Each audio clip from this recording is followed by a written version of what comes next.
Hello everyone, welcome back to the Grape Explorer. Today is quiz time and we are heading out into the fields as today's quiz is all about vineyards and the production in the vineyards, the hazards in the vineyards, 10 questions to test your knowledge. If you're new to the channel, welcome. I'm the Grape Explorer, bringing you wine education, product reviews and lots of tastings. So we're going to get straight into question number 1, which is a question all about vines. So what name is given to the technique to join a rootstock to a vine?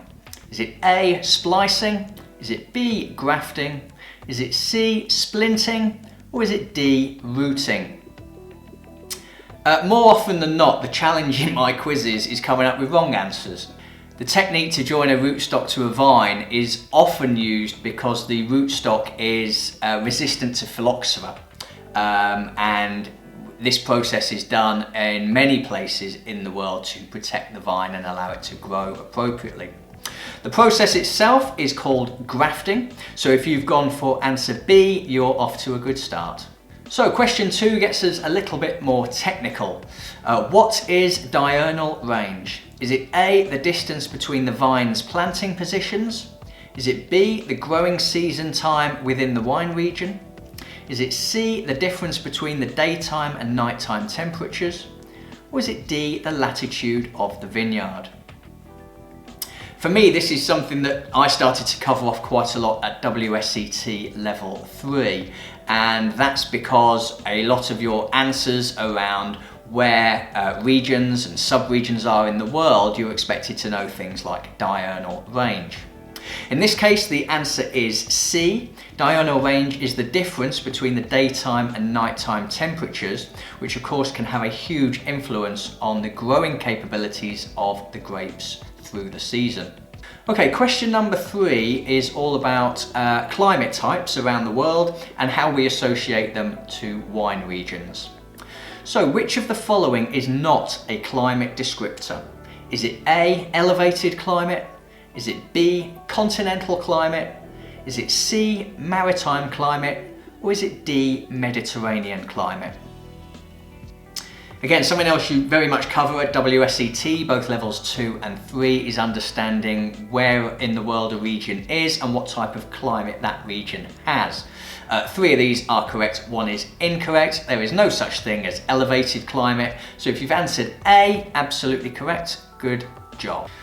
Okay, question 4 moves us on to a specific region of the world and a weather pattern associated with that region.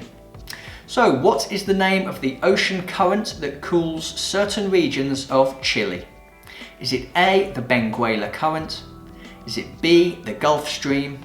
Is it C, the Humboldt Current? Or is it D, El Nino? A little bit more challenging perhaps, except for one of the answers. I think we can discount one immediately. The trick here is 2 of these currents actually both originate in Antarctica but occur in different areas of the world. The correct answer in this case is C, it's the Humboldt current travelling up from Antarctica and impacting certain regions of Chile. Question number 5 puts your knowledge to the test around different vine growing styles. So, if the vineyard has no trellis system in place, what are the vines typically called? Is it A, hedge vines? Is it B, untrellised vines? Is it C, free vines? Or is it D, bush vines? Trellis system, of course, is where we grow the vines up along a wired structure known as a trellis. But where they are left to grow freely without that in place and they sort of fall in that way, they create a specific bush type shape and they're known as bush vines. So if you've gone for answer D, correct. Question 6 is a bit of a tricky wine definition related question. So what is millerandage? Is it A, where more flowers than normal fail to fertilise? Is it B, an excessively high proportion of seedless grapes that remain small? Is it C, it's when the soils fail to provide enough nutrients? Or is it D, a fungi that thrives in humid conditions? Like I said at the beginning, sometimes it's a lot more fun to try and come up with incorrect answers to this one. In this case, the answer is B. It's an excessively high proportion of seedless grapes that remain small. Question 7 is a particular grape growing technique. So which vineyard practices are based on the work of Rudolf Steiner and Maria Thun? Is it A, organic agriculture? Is it B, biodegradable agriculture? Is it C, sustainable agriculture? Or is it D, biodynamic agriculture? I'll let you have a think about that one for a minute. There are, of course, many different ways in which people grow their grapes in the vineyard. Organic, natural styles are becoming ever more popular. And as is this one, this is biodynamic grape growing. So the answer is D, and of course it's a particularly unusual one where you have your flower days, your fruit days, you bury cow horn in the ground. It's all a little bit strange and unusual, but a fascinating subject all the same. Question 8 is all about a means of getting water to the vines. So which of the following is the cheapest method of irrigation? Is it A, drip irrigation? Is it B, flood irrigation? Is it C, sprinklers? Or is it D, watering cans? You could possibly tell that I was running out of incorrect answers with my last one. So there are many different ways, of course, to ensure that the wines get access to water in the vineyard. Some of them are quite expensive. You know, if you're doing something like sprinklers, you have to go out and buy them, of course. You have to have a water source that's pumping all of those sprinklers. Drip irrigation, again, very expensive, all about providing a certain amount of water at a certain time in the vineyard. So of course, the cheapest one therefore is answer B, which is flood irrigation, just letting the water out into the vineyard and getting those vines soaked.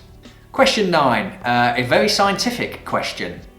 Vines use sunlight to combine carbon dioxide, CO2, and water to produce what? Is it A, glucose and oxygen? Is it B, glucose and nitrogen? Is it C, fructose and oxygen? Or is it D, fructose and nitrogen? So if you know your photosynthesis and you know your biology, your science, you'll know that vines consume carbon dioxide, and of course they then release oxygen into the atmosphere, so you can discount a couple of these answers immediately. The correct answer on this occasion is A, it's glucose and oxygen. And finally, question 10 is a straightforward true or false question. High water content in soils can delay bud burst in vines. Is that true or is that false? One of the things that I learned on WSET is that if you starve a vine of water, that's actually a good thing. It's to make the vine struggle, it tries harder to produce fruit, it tries harder to do everything really. And so it's actually a better thing to have less water available. So in this case the answer is A, it's true. High water content can delay bud burst in vines. So, how did you get on with your 10 questions? Let me know in the comments section below. I hope you found this quiz useful, a little bit different to some of the previous ones that I've been doing, which have been very much around countries and styles of wine. This is the first one where I've done something a little bit different. I hope it was something that you enjoyed. As you know, there are lots of other quizzes available on the channel for you to try out, and let me know your suggestions for other videos you'd like to see and other quizzes you'd like to see as well. For now, I'm going to say cheers, I'm the Grape Explorer. See you all again soon.